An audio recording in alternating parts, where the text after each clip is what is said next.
Pues hermanos, nosotros vamos a dar continuidad a nuestro estudio de nuestra Constitución.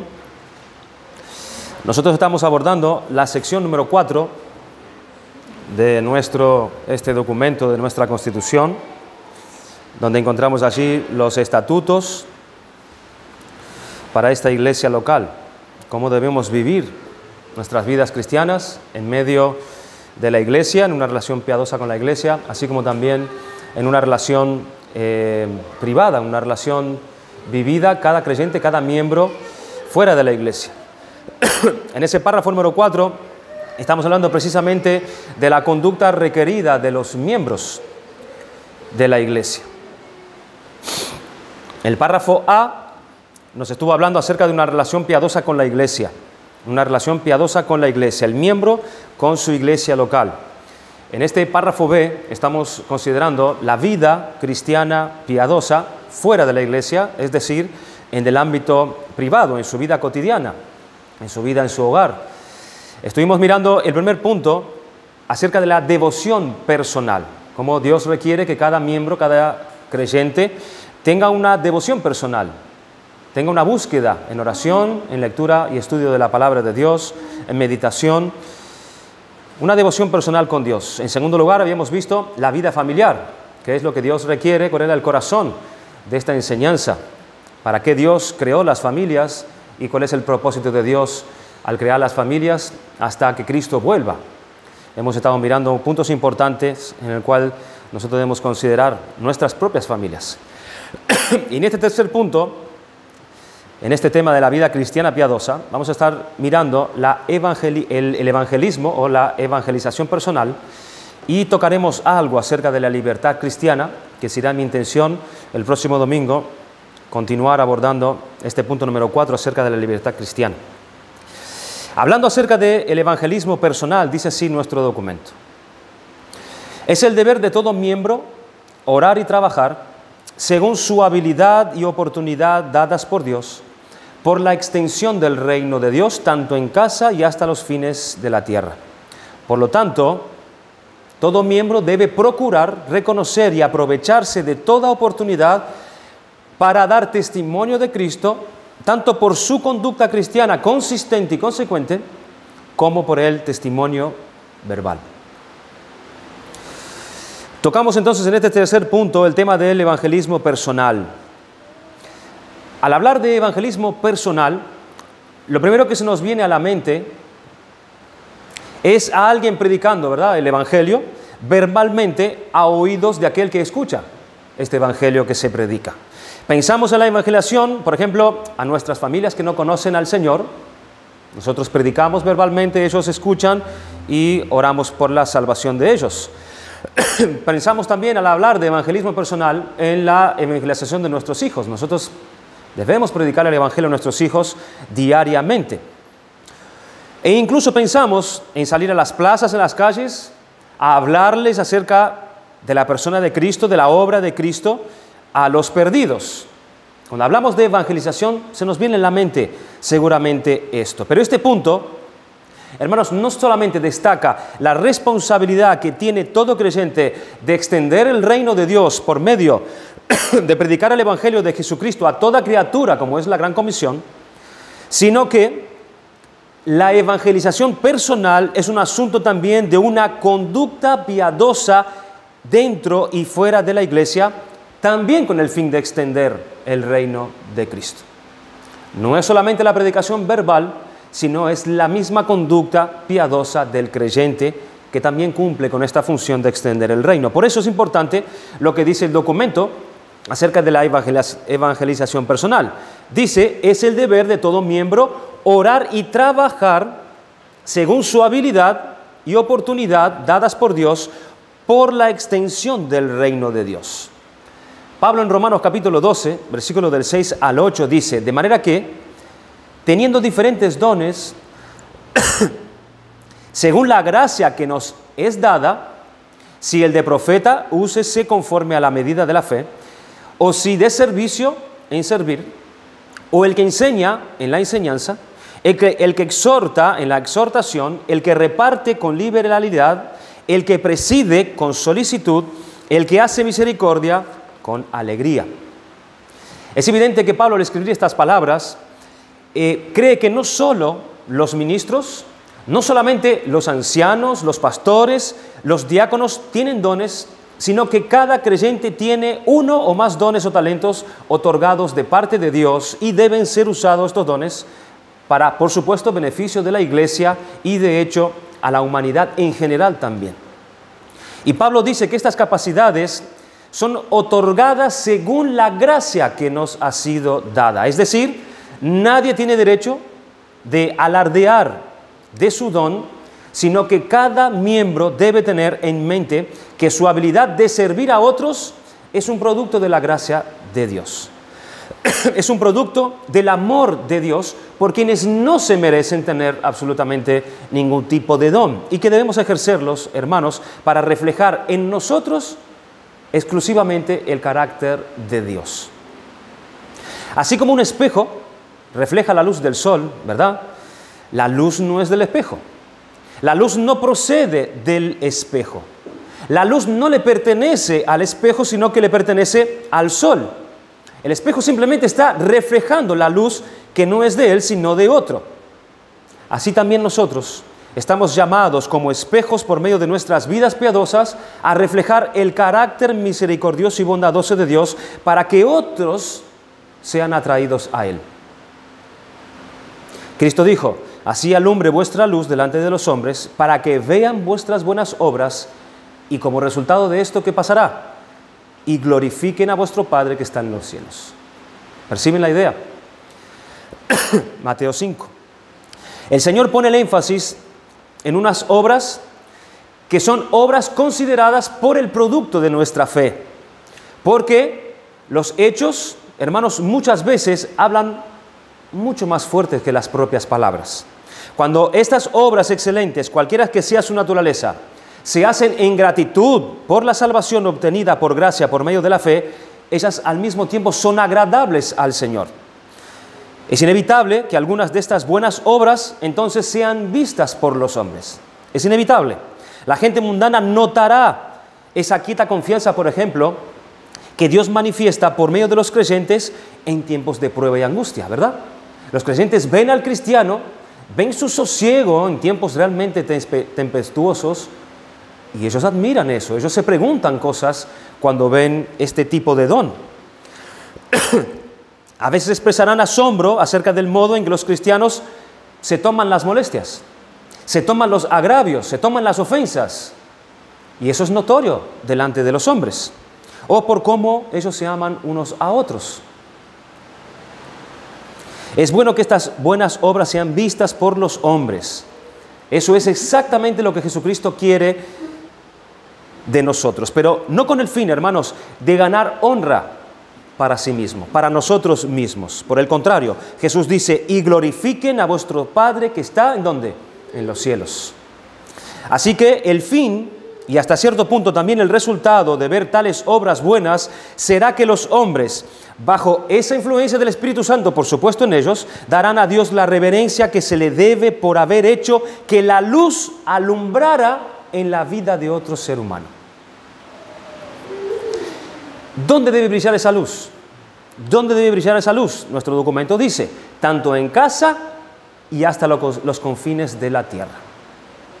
En Hechos capítulo 1, versículo 8 dice: pero recibiréis poder cuando el Espíritu Santo venga sobre vosotros y me seréis testigos en Jerusalén, en toda Judea y en Samaria y hasta los confines de la tierra.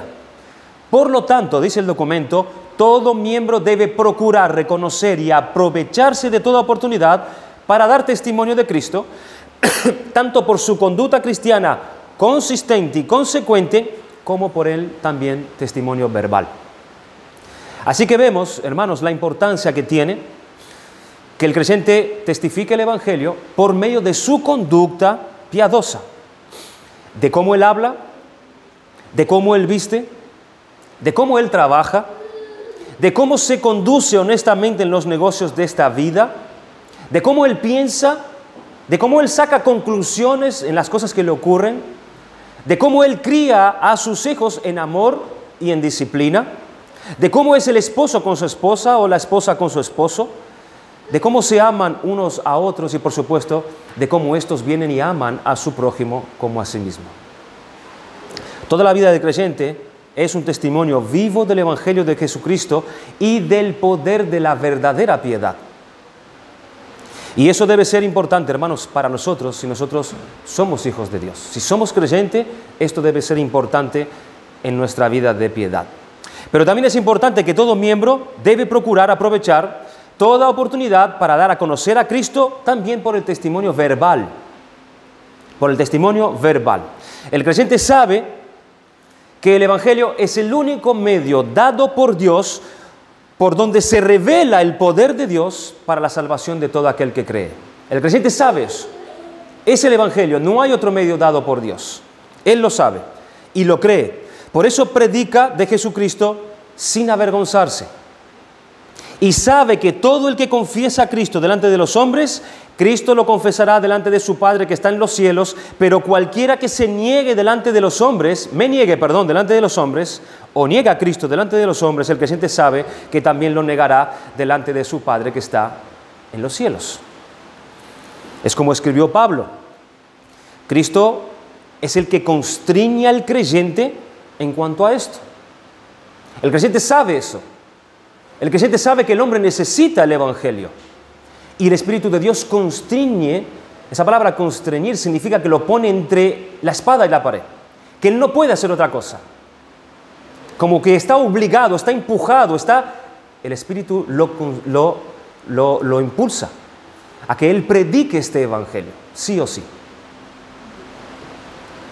Todo creyente tiene el don de misericordia. Si no fuese así, Cristo no lo exigiría de sus hijos. Él dijo en Lucas 6:36, sed pues misericordioso como también vuestro Padre es misericordioso.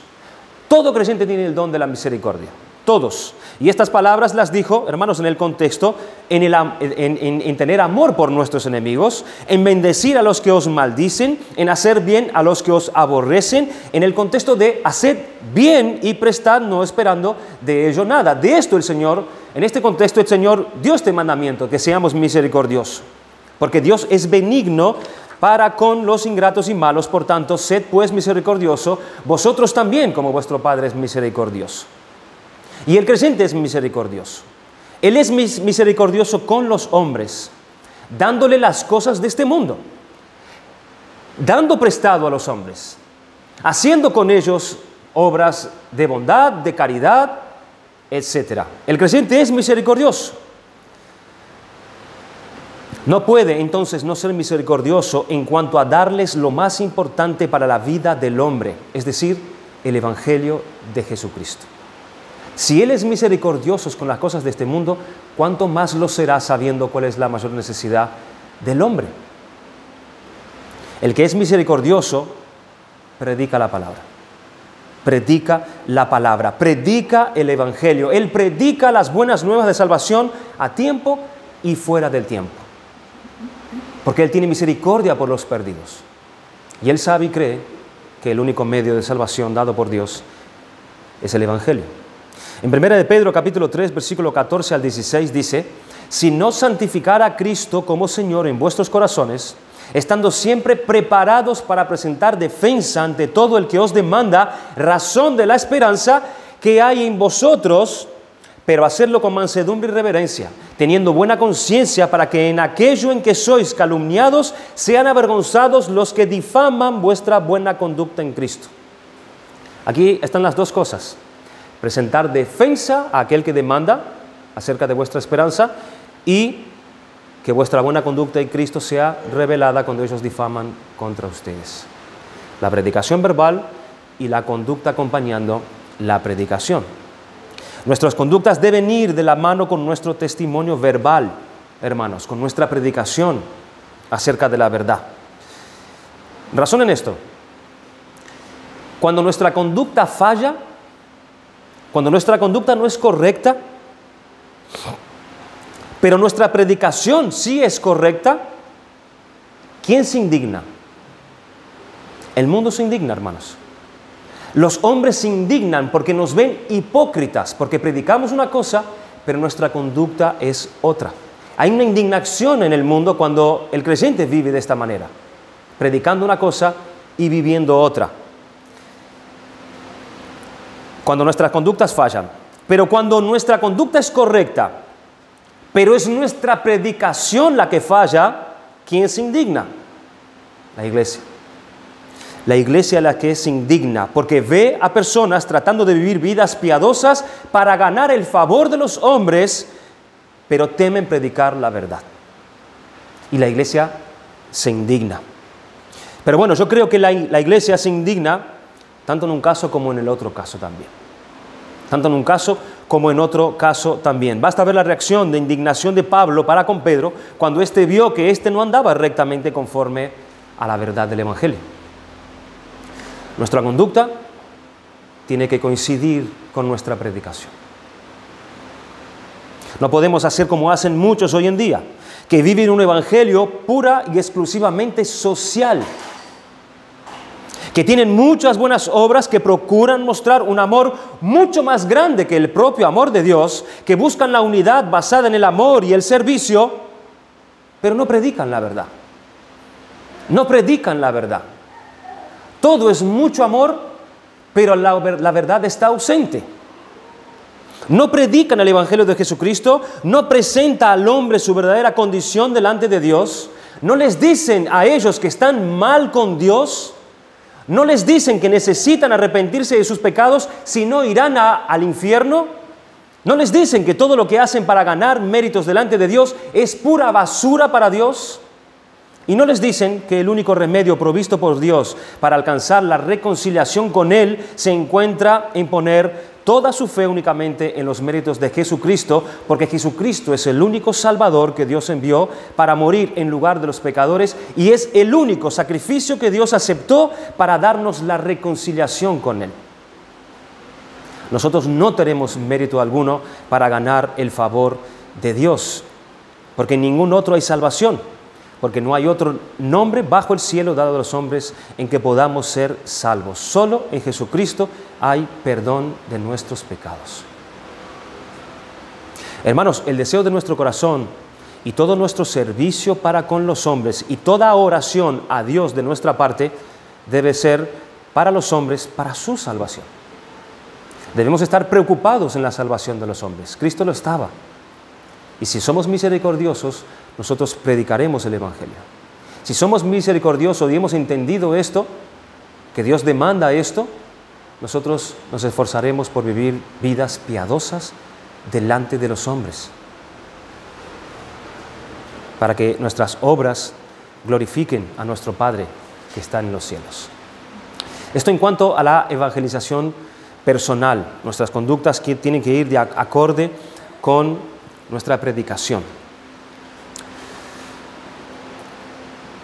Vamos a mirar este cuarto punto, que es la libertad cristiana.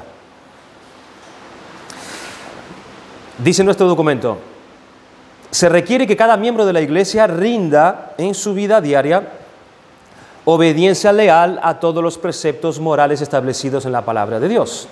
Si Dios no ha condenado ni prohibido una práctica en su palabra, un cristiano está libre para practicar de ella.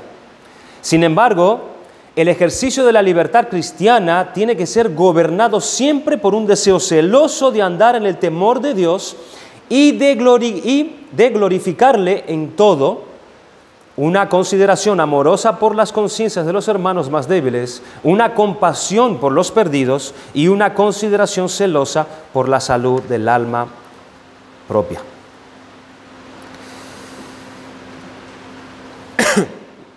Una pregunta que quisiera a ver si ustedes pudieran contestar. A ver, con lo que ustedes entienden acerca de lo que le voy a preguntar. ¿Qué es la libertad? ¿Alguien pudiera decirme qué es la libertad? Con sus palabras.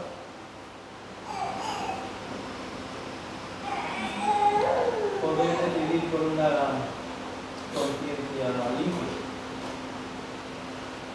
¿Algo más? No estar presionado por algo y poder decidir conforme a la decisión, digamos. La condición voluntaria de poder escoger lo bueno. La condición voluntaria de poder escoger lo bueno. Bueno. ¿Alguien más? ¿Qué es la libertad?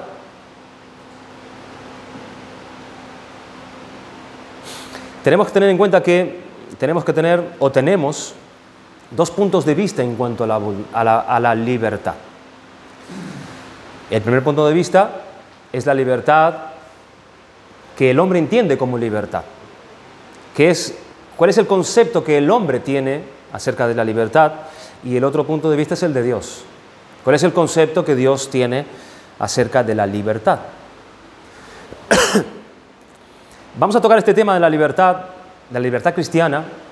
Yo quisiera que en el próximo estudio podamos continuar un poco más con esto, porque yo no voy a tocar en sí mismo la vida cristiana, qué podemos hacer y qué no en cuanto a nuestra libertad cristiana, que ese es un tema de discusión entre varios creyentes y entre muchas iglesias incluso. ¿Cuál es la libertad del creyente? ¿Hasta dónde llega? ¿Qué puede, qué no puede hacer? Yo no voy a tocar ese tema. Yo quiero tocar el tema o el punto de vista más bien de estos dos aspectos, ¿no?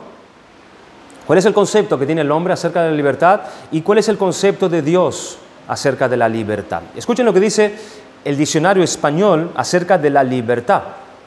Es la facultad y derecho de las personas para elegir de manera responsable su propia forma de actuar dentro de una sociedad. La libertad es un derecho humano básico. En otra definición dice, es el estado o condición de la persona que es libre, que no está en la cárcel ni sometida a la voluntad de otro, ni está constreñida por una obligación, deber, disciplina, etc. Según los hombres, ¿cómo nosotros debemos vivir este concepto, esta libertad? Dice un concepto, vivo mi libertad respetando las de los demás. En todas mis actividades diarias hago lo que es correcto y procuro no tener problemas con nadie. Respeto a los demás porque la libertad es un derecho que tenemos todos los seres humanos. El filósofo Jean-Paul Sartre dijo acerca de cómo vivir esta libertad. Él dijo lo siguiente, mi libertad se termina donde empieza la de los demás. ¿Han escuchado, verdad, esa frase? ¿Qué significa esta frase? Esta frase significa que tu libertad no debe pasar por encima de alguien más, que tus actos y decisiones no deben dañar o limitar el actuar de alguien más. Cuando dice que esta libertad termina, significa que en el momento que tus acciones lastimen a alguien más, tu libertad de actuar se limita entonces. Del mismo modo, los derechos de una persona terminan donde empiezan los de otra y viceversa. ¿Se entiende? Ese es el concepto de la libertad que tiene el hombre, para con el hombre, por supuesto. Mi libertad empieza o termina, mejor dicho, donde empieza la libertad del otro. Cuando yo ya daño a otro, haciendo uso de mi libertad, ya no tengo libertad. Pero es difícil eso, ¿verdad? Porque ¿quién determina dónde empieza y termina la libertad mía y la del otro? Porque si la libertad del otro es más ancha que la mía, mi libertad es más corta. Y viceversa. ¿Cómo determinamos eso? Fue el filósofo y pensador Platón quien definió así la libertad. La libertad consiste en ser dueños de la propia vida. Vemos entonces, hermanos, los hombres relacionan la libertad con derechos propios. Porque eso es lo que hacemos. Los hombres definimos la libertad como derechos propios. Tener libertad es tener derechos. ¿No vemos esto en todas estas plataformas que se levantan hoy en día? De hombres y mujeres que quieren ser lo que son y ellos creen con el derecho y la libertad de ser eso que desean ser, y entonces va el gobierno y lucha por leyes que se levanten para poder defender la libertad o los derechos de esas personas. Es dar libertad, es dar derechos, derechos asociados con libertad. Una de las cosas que vemos en el concepto de libertad entre hombres es que su esquema de libertad no aparece Dios. En su concepto de libertad no aparece Dios. Por eso vemos que en su definición acerca de la libertad siempre es entre los hombres, siempre es entre hombre y hombre. Es una libertad, un concepto de libertad que se define en nuestra relación, pero sin tener en cuenta a Dios, sin incluir a Dios. Tenemos entonces el concepto de libertad de los hombres, pero luego está, hermanos, el concepto de libertad para Dios. ¿Cuál es el concepto de libertad para Dios? ¿Qué opina Dios acerca de nuestra libertad? ¿Es un derecho? ¿Nos pertenece? ¿Será que Dios comparte el concepto de libertad con Platón, de que la libertad consiste en ser dueños de nuestra propia vida? ¿Eso es ser libre? Lo primero que debemos decir es que la libertad es un don de Dios. La libertad es un don de Dios y no un derecho que el hombre le pertenece, ni que lo haya ganado siquiera. Es un don de Dios. La libertad es un don de Dios. ¿Y cuál es nuestra base para declarar que la libertad es un don de Dios? En que Dios es el creador de todas las cosas. Dios es quien ha creado al hombre y esta es la verdad que funda toda la existencia humana. Y esta es una verdad que señala la radical dependencia que el hombre tiene con respecto a su creador. Este es y debe ser el modo de la existencia humana, una dependencia total de Dios. Haber tenido origen no en nuestros derechos propios, sino en la propia libertad de Dios que nos ha creado. Presta atención lo que vamos a decir, hermanos, en cuanto a lo que Dios piensa acerca de la libertad. La Trinidad en todo su poder es la que de la nada ha creado todo lo que existe. Ella en su libertad, la Trinidad en su libertad, en su amor, en su bondad, ha hecho un derroche de diversidad, de sabiduría en toda nuestra creación. Es Dios quien se toma la libertad de crear entonces al hombre y al mundo. Dios cuando creó al hombre, Dios lo creó libre. Dios lo creó libre y capaz de amar a Dios con todo su ser y libre para obedecer a Dios perfectamente todos los días de su existencia. Así lo creó Dios. Lo creó libre para amar a Dios, para obedecer a Dios perfectamente todos los días de su existencia. Dios los creó impecables, los creó perfectos, con un libre impulso irresistible hacia el bien. Dios creó a Adán y a Eva hijos libres. No pierdas eso de vista. Dios creó a Adán y a Eva hijos libres. Por esta razón, la libertad, hermanos, es un don. Es un don que engrandece al hombre. ¿Por qué la libertad es un don que engrandece al hombre? Por el hecho de situarle en el plano de una relación personal con Dios.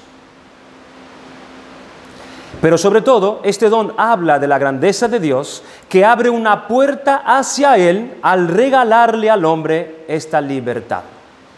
Es decir, este don de la libertad que Dios le da al hombre, le abre una puerta en una entrada libre ante la presencia de su Dios y Creador. Dios le da esa libertad a Adán. Tienes la libertad de estar en mi presencia todo el tiempo. Eres libre, Adán.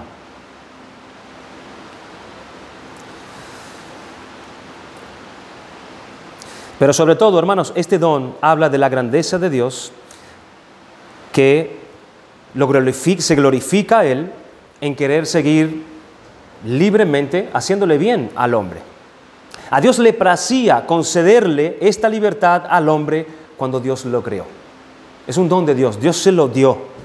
Por eso la libertad que Dios le concedió a Adán y a Eva era un don que le debía mover a la gratitud, al agradecimiento continuo delante de Dios. Porque era un regalo de Dios la libertad. Es un regalo de Dios. La libertad es un don, es un regalo de Dios y no un derecho del hombre. Es un regalo de Dios. Y reconocer esta verdad, hermanos, ¿de cuál verdad estamos hablando?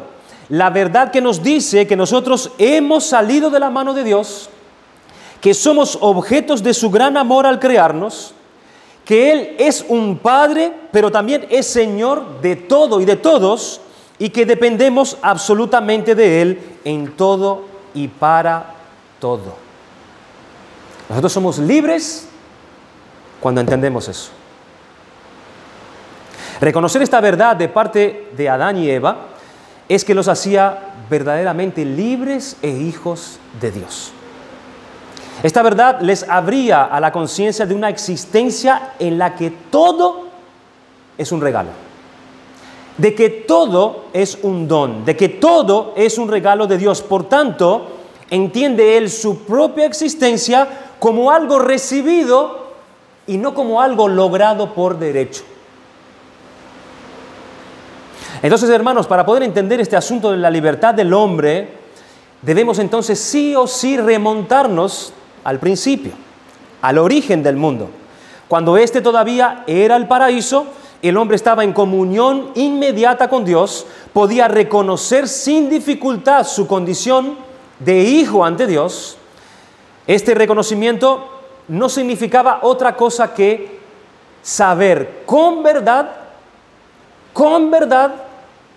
quién es Dios y quién es el hombre, entender el modo adecuado de su relación con Dios, agradecer ese don recibido y confesar la legitimidad de la dependencia como verdad de su relación con el Creador. Es tenerse al hombre a sí mismo en lo que es y mostrar su gratitud ante Dios. Esto es libertad. Es la libertad que Adán y Eva experimentaban cuando Dios los creó. Pero es una realidad que el hombre ya no es de esta manera, ¿verdad? ¿Qué fue lo que pasó? Todos lo sabemos. El hombre pecó contra Dios, pecó contra su amor, pecó contra su bondad, pecó de ingratitud y cayó esclavo del pecado. El hombre le dio la espalda a Dios para poder vivir libres de Dios. El pecado consistió en querer dejar de ser imagen para pasar a ser origen. No queremos ser imagen, queremos ser origen. Significó la pérdida entonces del paraíso, de la comunión inmediata con Dios. Y desde entonces su inteligencia y su voluntad, heridas en su propia capacidad, se resisten entonces a aceptar la dependencia que tenemos de Dios. Después del pecado, la verdad de que el hombre es dependiente de su Creador quedó totalmente desdibujada en su mente. Y al perder esta verdad, él quedó entonces esclavo de la mentira. Al no permanecer en esta verdad, que él depende de su Creador, ahora él queda esclavizado de la mentira. Él perdió la libertad de creer a la verdad. ¿Entienden eso? Él perdió la libertad de creer a la verdad. Y pasó ahora a ser esclavo de creer en la mentira.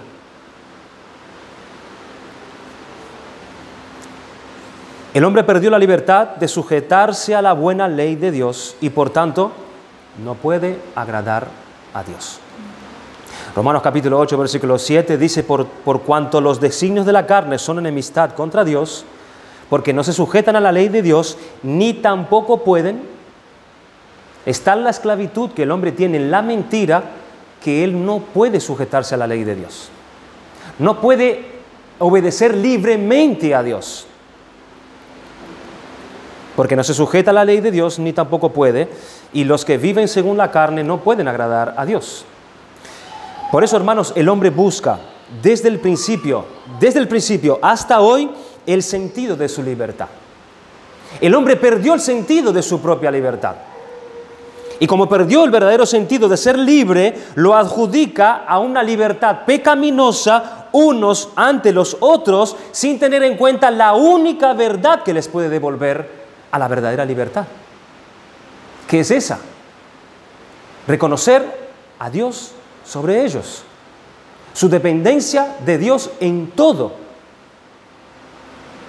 Escucha estas palabras de Jesucristo. Él dijo entonces Jesús a los judíos que habían creído en Él: si vosotros permaneciereis en mi palabra, seréis verdaderamente mis discípulos, y conoceréis la verdad, y la verdad os hará libres. Le respondieron: linaje de Abraham somos y jamás hemos sido esclavos de nadie.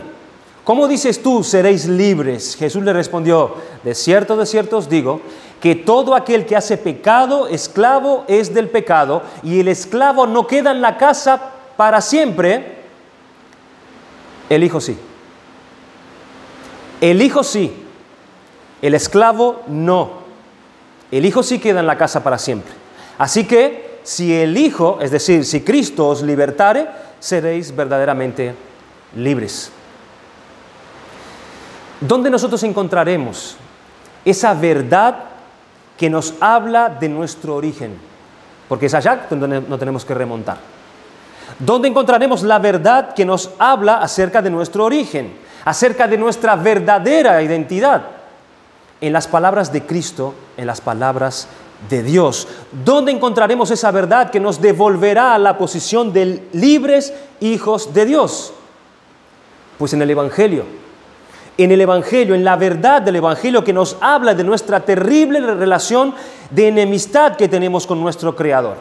La verdad del Evangelio que nos habla que no nos va bien viviendo sin Dios, independientes de Dios, y que viviendo así, sin tener en cuenta a Dios, solo estamos acumulando ira para el día de la ira de Dios. El Evangelio nos remonta a esa verdad. Nos remonta a que conozcamos esa realidad. ¿Quién es el único que nos puede libertar de la esclavitud del pecado, de la mentira que hemos creído desde el principio? Una mentira que nos dice que es así que somos libres verdaderamente, pero que no nos permite, esta libertad no nos permite acercarnos a Dios. Jesucristo es el único que nos puede volver a la cordura. Si el Hijo los hace libres, ¿libres de qué? Libre de la mentira, hermanos. La mentira que el hombre ha creído que él puede vivir libre sin Dios.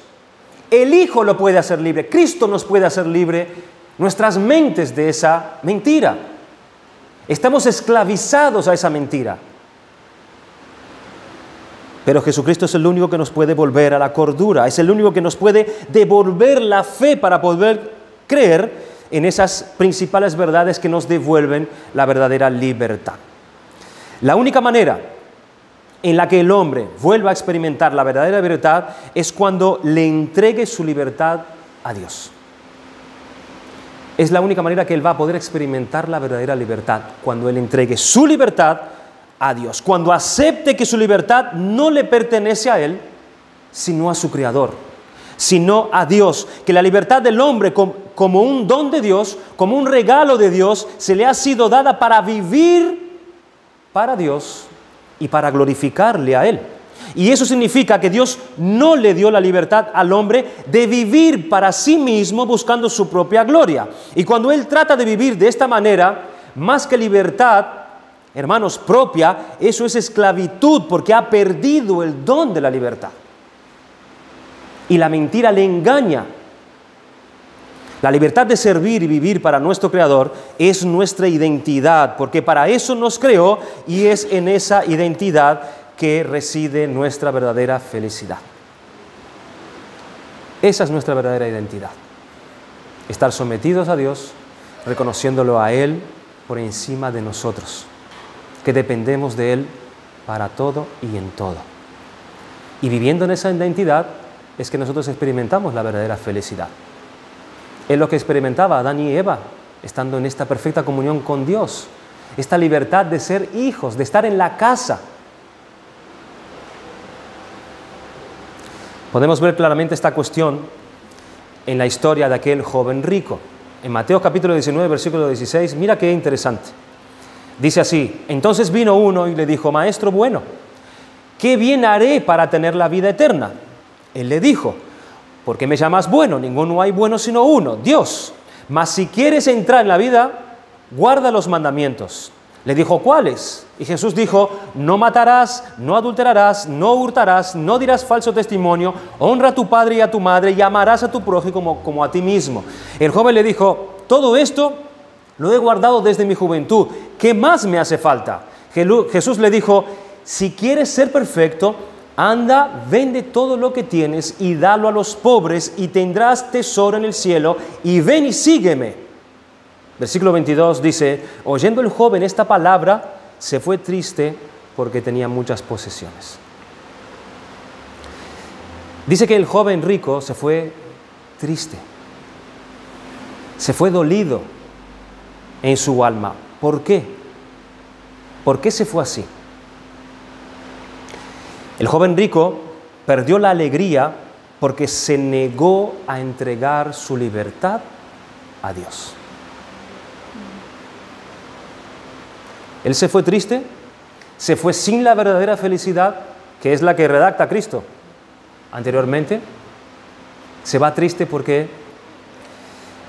él se negó a entregar su libertad a Dios.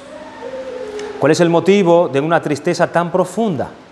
Su falta no consistió, hermanos, en negar a Dios una cosa concreta, sino que radica en que no supo escoger la vida. Es decir, decidirse por Dios. Decidirse por Dios. No escogió la vida. Por eso el Señor sigue diciendo más adelante, porque luego los discípulos que vieron esta situación dijeron: Señor, nosotros hemos dejado padre, madre y te hemos seguido, ¿qué recibiremos? El Señor dice: y cualquiera que haya dejado casa o hermanos o hermanas o padre o madre o mujer o hijos o tierras por mi nombre, recibirá 100 veces más y heredará la vida eterna. El llamado de Cristo es a volver a nuestra identidad para ser verdaderamente hombres y mujeres felices. Volver a la libertad de servir y vivir para nuestro Creador, volver a la realidad de que somos dependientes de Él y fuera de Él nada podemos hacer. Porque la vida eterna, hermanos, consiste en estar haciendo la voluntad de Dios. En eso consiste la vida eterna. Y es lo que Dios siempre ha estado llamando al hombre. Siempre Dios ha estado llamando al hombre a esto. Escuchen el sentido de las palabras de Dios, cómo el Señor Dios asocia la obediencia con la vida, el amor a Él con la vida eterna y la desobediencia y la falta de dependencia de Él en maldición y muerte. Abran sus Biblias en Deuteronomio capítulo 30 y escuchen las palabras de Dios, el llamado de Dios a que el hombre venga a recibir los beneficios de esta libertad.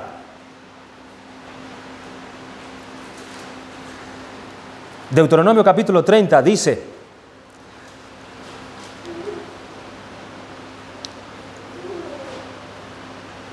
allí dice el título: condiciones para la restauración y la bendición. Sucederá que cuando hubieran venido sobre ti todas estas cosas, la bendición y la maldición que he puesto delante de ti, y te arrepintieres en medio de todas las naciones a donde te hubiere arrojado Jehová tu Dios, y te convirtieres a Jehová tu Dios, y obedecieres a su voz conforme a todo lo que yo te mando hoy, tú y tus hijos con todo tu corazón y con toda tu alma, entonces Jehová hará volver a tus caminos. Entonces Jehová hará volver a tus cautivos y tendrá misericordia de ti y volverá a recogerte de entre todos los pueblos a donde te hubiere esparcido Jehová tu Dios. Aun cuando tus desterrados te tuvieren en las partes más lejanas que hay debajo del cielo, de allí te recogerá Jehová tu Dios y de allá te tomará. Y te hará volver Jehová tu Dios a la tierra que heredaron tus padres, y será tuya, y te hará bien, y te multiplicará más que a tus padres. Y circuncidará Jehová tu Dios tu Dios tu corazón y el corazón de tu descendencia, para que ames a Jehová tu Dios con todo tu corazón y con toda tu alma, a fin de que vivas. Y pondrá Jehová tu Dios todas las maldiciones sobre tus enemigos y sobre tus aborrecedores que te persiguieron. Y tú volverás y oirás la voz de Jehová y pondrás por obra todos sus mandamientos que yo te ordeno hoy. Y te hará Jehová tu Dios abundar en toda obra de tus manos, en el fruto de tu vientre, en el fruto de tu bestia, en el fruto de tu tierra, para bien. Porque Jehová volverá a gozarse sobre ti para bien, de la manera que se gozó sobre tus padres.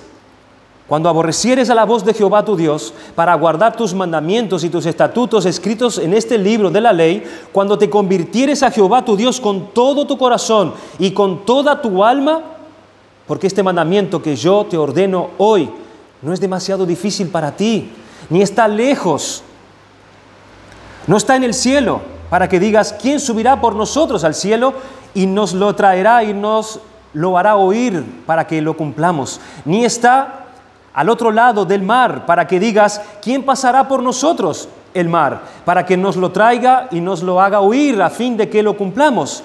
Porque muy cerca de ti está la palabra, en tu boca y en tu corazón, para que la cumplas. Mira, yo he puesto delante de ti hoy la vida y el bien, la muerte y el mal. Porque yo te mando hoy que ames a Jehová tu Dios, que andes en sus caminos y guardes sus mandamientos, sus estatutos y sus decretos, para que vivas y seas multiplicado, y Jehová tu Dios te bendiga en la tierra a la cual entras para tomar posesión de ella.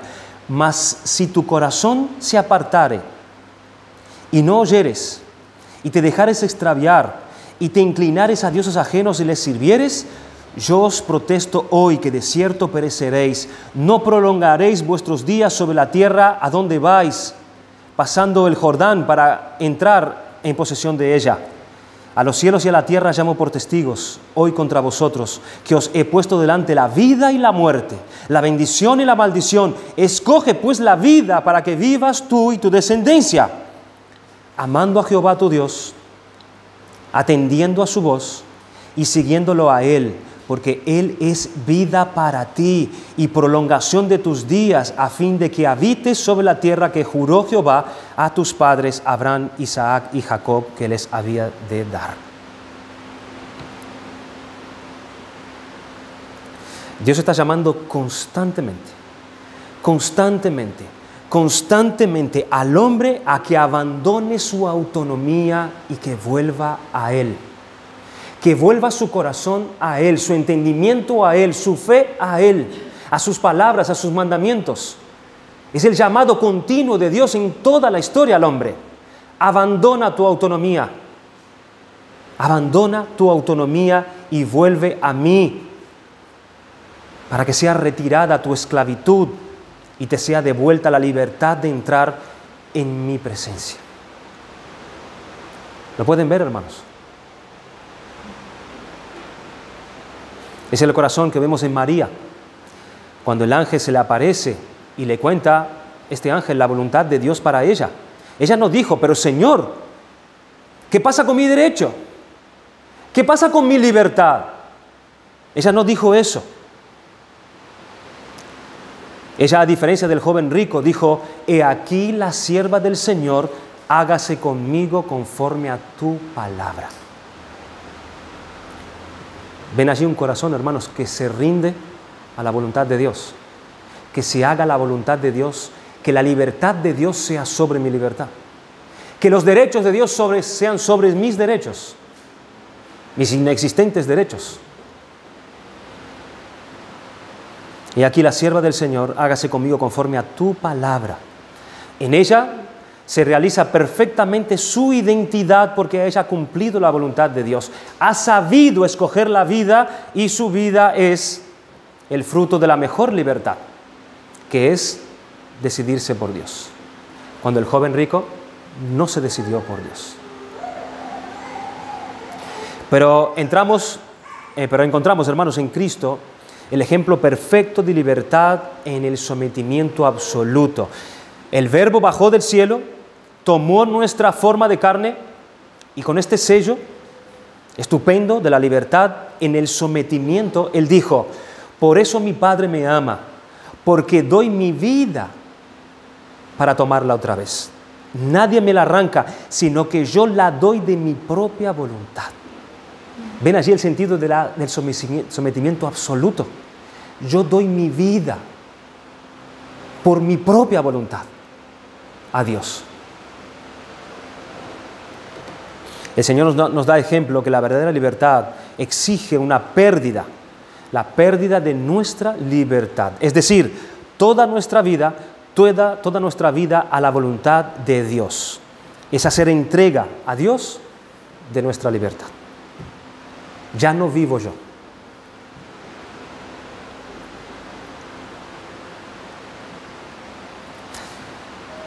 El hombre no ha sido creado libre para ser libre en sus caminos. No ha sido creado para ser libre en sus caminos. La libertad es una condición de la persona que significa su capacidad de reconocer una verdad acerca de su ser.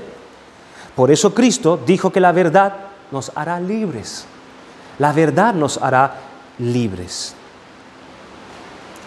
Podemos entender un poco este concepto de la libertad según Dios, que no es un derecho nuestro, sino que es un regalo de Dios. Y Dios nos dio ese regalo, esa libertad, para que vivamos para Él. Esa es la realidad de la verdadera libertad. Y solo cuando nosotros entreguemos nuestra dicha libertad a Él, es cuando nosotros estaremos cumpliendo nuestra identidad. Y estaremos recibiendo de Dios lo que Él quiere darnos al encontrarnos nosotros en esa condición primaria, que es la que Él nos creó en el principio. A someternos a Él. A estar en la casa como hijos de Dios. Sometidos a Dios. Buscando la voluntad de Dios en todas las cosas. Y reconociendo que nosotros no dependemos de nosotros mismos, sino que dependemos de Él para todo.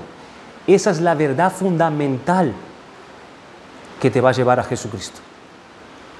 Reconocer que tú no mereces nada. Mereces el castigo de tus pecados por tu rebelión contra un Dios así. Pero Dios en su misericordia ha enviado a Cristo para que por medio de su poder nosotros podamos volver a esa cordura. A esa cordura. Esa cordura que se volvió el hijo pródigo, ¿se acuerdan? Él volvió en sí. Se dio cuenta que él depende de su Padre en todo. Y regresó a Él, corriendo. Nosotros, o como dije al principio, hermanos, nosotros estamos, o la iglesia hoy en día siempre se está en esa disputa de hasta dónde llega la libertad cristiana. ¿Cuál es la libertad cristiana? ¿Qué puedo y qué no puedo hacer? Miren esta base. Si entendemos esto, no estaremos haciendo otra cosa de lo que dice el documento que leímos al principio. Se requiere de cada miembro de la iglesia rinda en su vida diaria obediencia leal a todos los preceptos morales establecidos en la palabra de Dios.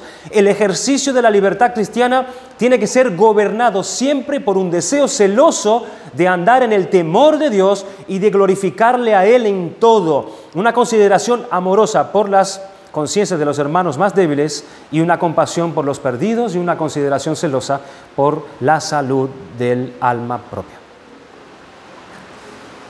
Vamos a dar gracias al Señor por su palabra.